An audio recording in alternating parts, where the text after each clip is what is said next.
Hello, how are you doing? Today I'm going to show you how to sous vide food. First, we need a pot, big one, like this. Then the most important thing, we need the sous vide machine right here.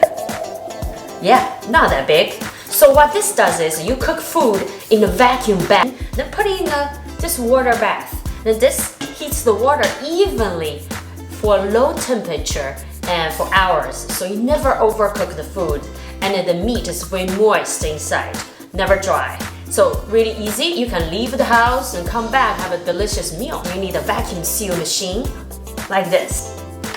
Here are the simple ingredients you need: sake, Japanese mirin, brown sugar, green onions, of course, soy sauce, salt,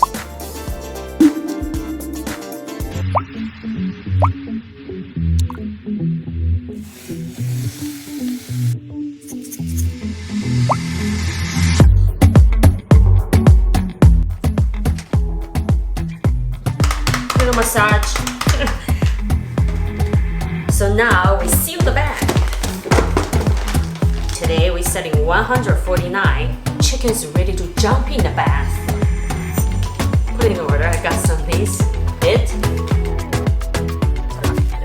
Chicken. It's beeping. Chicken's ready. Smells so good.